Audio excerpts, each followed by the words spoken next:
Hey friends, today I'm sharing a story that's both intriguing and emotional. It's about a young man who falls deeply in love with his school teacher, a situation that spirals into something far more complex than anyone could have anticipated. Buckle up as we dive into the tale of forbidden attraction, personal boundaries, and the choices that can alter lives forever. Lana's life was the kind people admired from afar. A devoted teacher in her late 30s, she seemed to embody grace and fulfillment. She had built a cozy world with her husband, Sam, a kind and dependable man who adored her, and their spirited 6-year-old daughter, Rasha, whose laughter could light up even the darkest of days. Their suburban home, modest but filled with warmth, reflected the life they shared. One of love, stability. The morning air was crisp as Lana entered her classroom, a stack of freshly graded test papers in hand. Her heels clicked softly against the linoleum floor, the sound barely audible over the chatter of students settling into their seats. As she began distributing the papers, she noticed Benny, seated near the back, staring at her with an intensity that made her skin prickle. His gaze held, something she couldn't quite interpret. Was it admiration, defiance, or something more unsettling? A ripple of discomfort passed through her, but she quickly pushed the thought aside, focusing instead on the task at hand. Later that day, Lana drove to Rasha's school to pick her up, the mundane rhythm of her routine offering some solace. As she idled near the curb, waiting for her daughter to emerge, a movement caught her eye. Benny was walking his dog along the opposite sidewalk, the leash dangling loosely in his hand. For a moment, their eyes met. His expression was unreadable, a blank canvas that hinted at something beneath the surface. Lana felt a strange mix of emotions, unease, curiosity, and an inexplicable tug of pity. She quickly averted her gaze and drove off, hoping the hum of the engine would drown out her unsettled thoughts. The tension only grew the next day.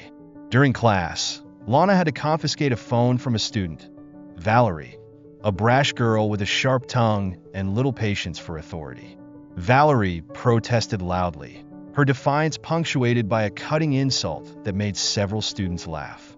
The sting of humiliation burned in Lana's chest, but she maintained her composure, calmly, finishing the lesson before reporting the incident to the principal.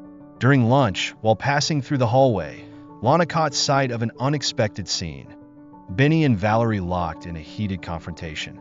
He towered over her, his voice low, but laced with venom as he accused her of disrespecting Lana. With a sharp motion, he upended Valerie's bag, spilling its contents onto the floor.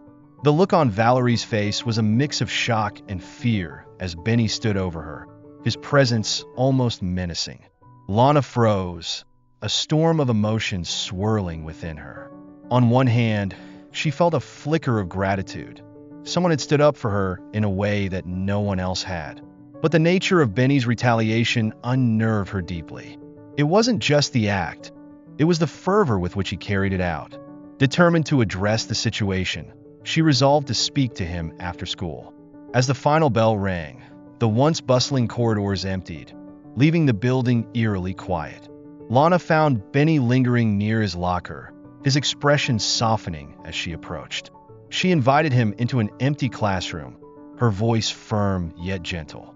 Closing the door behind them, she gestured for him to sit. "Benny," she began, her tone measured. "What you did today confronting Valerie, it's not okay. I know you were trying to help, but there are better ways to handle these things." Benny leaned back in his chair, a faint smirk tugging at the corner of his lips. "She deserved it," he said simply, his tone dismissive. "Nobody talks to you like that and gets away with it." Taken aback by his audacity, Lana pressed on. "I appreciate that you stood up for me, but I can take care of myself. What concerns me is why you felt the need to get involved." For a moment, Benny said nothing, his eyes scanning her face as if searching for hidden meaning in her words. Then his expression shifted, a flicker of something darker passing over his features. "You act like you don't know," he said, his voice quieter now but charged with emotion. "The way you look at me, the way you smile." Lana's breath caught in her throat. "Benny, she began, but he cut her off. "Don't deny it," he said, leaning forward, his gaze locking onto hers. "You know exactly what you're doing." Shock rippled through her. As his words sank in, "That's not true," she said firmly, though her voice wavered. "I care about all my students, including you. But this is not appropriate." Desperate to defuse the tension, she reached out, placing a hand on his shoulder, a gesture meant to reassure, to bridge the gap between them. But Benny misinterpreted the touch.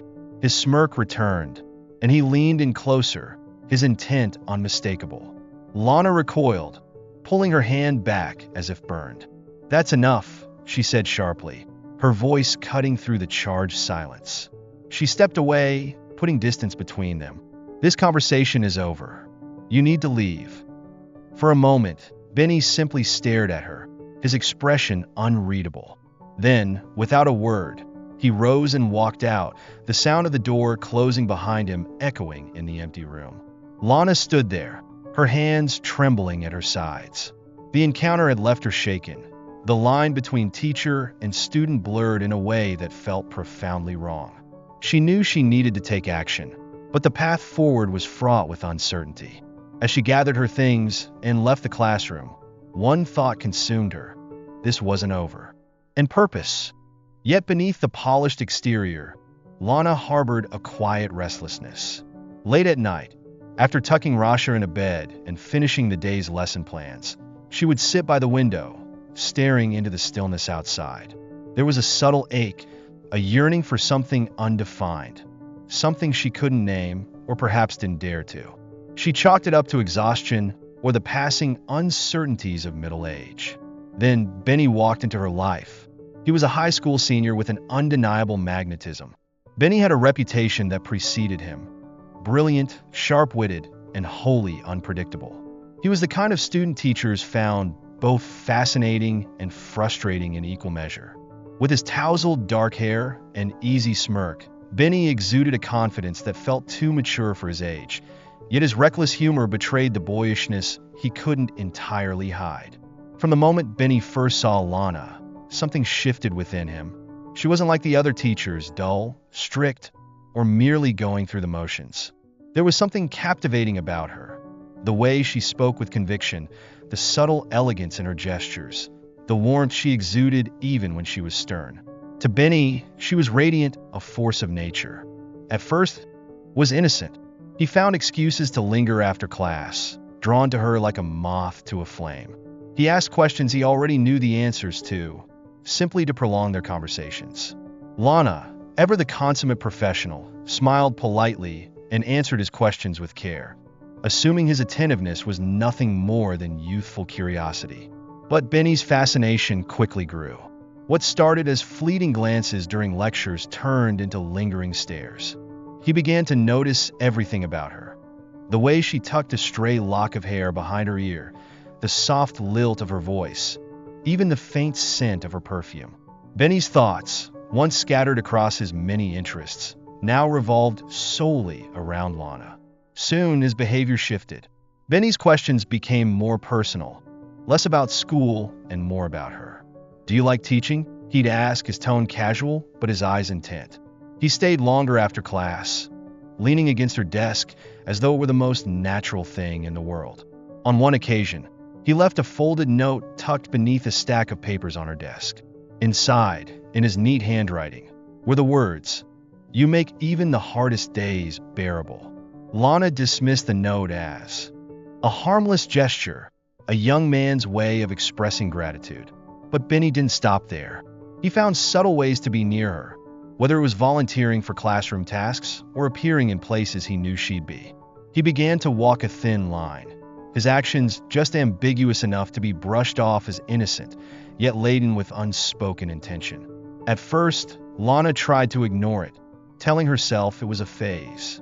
She had dealt with teenage crushes before, and they always faded.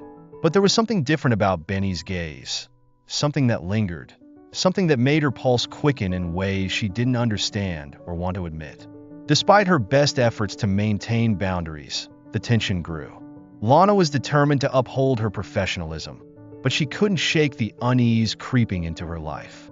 Benny wasn't just a student anymore. He was becoming a shadow in her carefully constructed world. The perfect life Lana had built, a life she had fought so hard to maintain, was now teetering on the edge of something she couldn't fully control. The night air was heavy with silence, but Lana's mind was anything but quiet. Sleep eluded her as she lay in bed, staring at the ceiling, her thoughts entangled with Benny's smirk, the subtle curl of his lips, the unwavering intensity in his eyes. It wasn't just a memory. It felt like an intrusion, a shadow that wouldn't leave. "It's nothing. I'm overthinking," she tried to reassure herself, but the unease remained like an itch she couldn't scratch. The next morning, Lana entered her classroom with a forced calmness. She told herself to stay professional, to remain composed. Yet the moment Benny walked in, the atmosphere shifted. His presence felt heavier, almost oppressive. His eyes found hers immediately, and his stare lingered, deliberate, probing. During the test that day, she noticed him watching her, not his paper. His gaze was relentless, unbothered by her silent reprimands. When she shot him a stern look, his response was chilling, a slow, knowing smile that sent a shiver down her spine. The unease escalated into something darker later that week. In the school parking lot, Lana found her car vandalized. Long, jagged scratches marred the driver's side, and the passenger mirror dangled precariously, shattered. Her pulse quickened as her eyes darted around, searching for anyone who might be lingering, watching. She suspected Benny immediately, but there was no proof, just a gnawing instinct. That evening, as her husband Wade examined the damage, Lana's anxiety deepened. "What happened?" he asked, his brow furrowing as he ran a hand over the scratches. She hesitated, her heart pounding. I hit a pole in the parking lot," she lied, her voice barely steady. Wade studied her for a moment, but didn't press further. "Be more careful next time," he said, walking away. Lana exhaled shakily, the weight of her dishonesty settling like a stone in her chest. A few days later, Lana decided to go for a jog in the woods, a ritual she usually found calming. The crisp air and the rhythmic sound of her footsteps on the dirt path initially brought her a semblance of peace. But that peace was short-lived. She felt it before she saw anything, the unmistakable sensation of being watched. Her steps faltered, and she glanced over her shoulder, scanning the dense trees. Nothing. She resumed her pace, trying to dismiss the feeling, but it clung to her like a second skin. Every rustle of leaves, every snapping twig amplified her unease. Finally, she couldn't ignore it anymore. She stopped, turned around, and called out, "Is someone there?" Silence. The woods were still, unnaturally so. The hairs on the back of her neck stood on end, and she decided to cut her run short, heading home at a brisk pace, her ears straining for any sound that didn't belong. That night, as she sat in her dimly lit living room, her phone rang. She answered, but no one spoke. "Hello," she said, her voice trembling. The line remained silent, and then the call disconnected. Minutes later, it rang again. Another silent call. By the third call, her nerves were frayed, and she let it go to voicemail. The once stable foundation of her life felt like it was crumbling beneath her. The final straw came one quiet afternoon. Desperate to clear her mind, Lana visited a local museum, a place she often went to escape the chaos of the world. She wandered the galleries, letting the soft hum of visitors and the tranquility of art surround her. But the moment she turned a corner near the elevators, her breath caught in her throat. Benny was there. His presence was so unexpected, so out of place that she froze. He approached her, his steps deliberate, his eyes locked onto hers. With unsettling intensity, "I can't stop thinking about you," he confessed, his voice low but urgent, as though he was sharing a secret he could no longer contain. "Benny, this has to stop," Lana said, her voice trembling. She tried to sound firm, but the words came out unsteady, betraying her fear. He stepped closer, closing the gap between them. His hand reached out, fingers brushing the sleeve of her coat. "Don't," she said sharply, taking a step back. Her pulse was racing now, adrenaline coursing through her veins. But Benny didn't relent. "You don't understand," he murmured, his voice tinged with desperation. Lana's instincts took over. She shoved his hand away, her voice rising. "Enough!" Her outburst startled him, if only for a moment. and she seized the opportunity to flee. She darted toward the elevator, her breath coming in short, panicked gasps. Once inside, she jammed the button for the lobby, her heart pounding like a drum. As the elevator doors closed, her mind raced. Fear, confusion, and a growing sense of dread swirled within her. This wasn't just a case of inappropriate infatuation anymore. It was something far more dangerous, and Lana knew she had to take action before it was too late. Lana's desperation reaches a boiling point. The more Benny intrudes into her world, his unshakable presence, his relentless pursuit, the more she feels cornered. Her attempts to distance herself have failed, and the tension is beginning to seep into every corner of her life. The whispers at school, the questioning looks from her friends, and even her family's unease all seem to point back to Benny. One evening, after overhearing her parents discussing how something doesn't feel right, Lana resolves to take action. This time, she tells herself it has to be final. No more hesitations. No more waiting for Benny to step back on his own. The plan forms quickly, spurred by a combination of fear and a need for control. Late at night, she sneaks into the school's administrative office.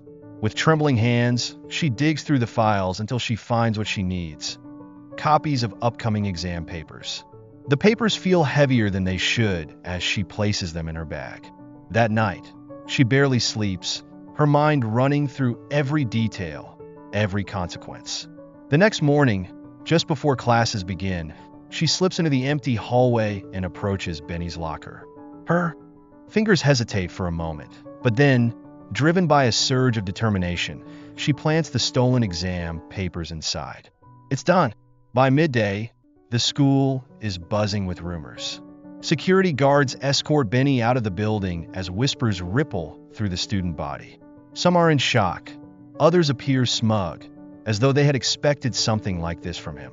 Lana watches from a distance, blending into the crowd, her emotions a chaotic mix of relief and guilt. She convinces herself that this was the only way, that she had no other choice. But the days that follow bring anything but peace. Instead of feeling liberated, Lana becomes haunted by what she's done. Memories of Benny, the way he looked at her, the times he spoke to her, linger in her mind, intruding even on moments of solace. One evening, while at a bookstore with her best friend Rasha, she catches a glimpse of a figure that looks unmistakably like Benny. Her heart leaps in her throat, and panic surges through her. She grips Rasha's arm, whispering, "He's here." But when she takes a second look, the figure is gone. It was a trick of her mind, a manifestation of her guilt. That night, she dreams of Benny again. His face is vivid, his eyes filled with a mix of longing and accusation. She wakes in a cold sweat, unable to shake the feeling that he's somehow still a part of her world, still watching her. Unable to bear the weight of her own thoughts, Lana decides to confront the past head-on. Late one evening, she drives to a secluded park, a place she knows Benny often visits. Her knuckles are white against the steering wheel, her breath shallow and uneven. When she spots him in the distance, riding his scooter along the empty pathway, something inside her snaps. It's not rage, exactly, but a desperate need to end the turmoil. She accelerates, the hum of the engine filling the silence around her. The scooter wobbles as she makes contact, and Benny falls to the ground. Lana slams the brakes and steps out of the car, her hands trembling uncontrollably. Her heart pounds in her chest as she takes a hesitant step toward him. Benny is on the ground, scratched but not seriously hurt. He looks up at her, his expression calm, yet unreadable, as though he had expected this all along. "You can't get rid of me that easily," he says, his voice low but steady. The words hit Lana like a physical blow. She doesn't know how to respond, standing frozen in place as the weight of her actions sinks in. The story ends here, leaving us at the edge of a cliffhanger. We're left to question Benny's intentions. Was his pursuit of Lana born out of genuine love, or was it something darker, more obsessive? And what of Lana's choices? Did she protect herself and her family, or did she expose a side of herself she never knew existed? The lines between right and wrong blur, leaving us to ponder. How far would someone go to preserve their version of normalcy? What are your thoughts on this chapter of Lana and Benny's story? Share your perspective in the comments below. Until next time, stay safe and take care.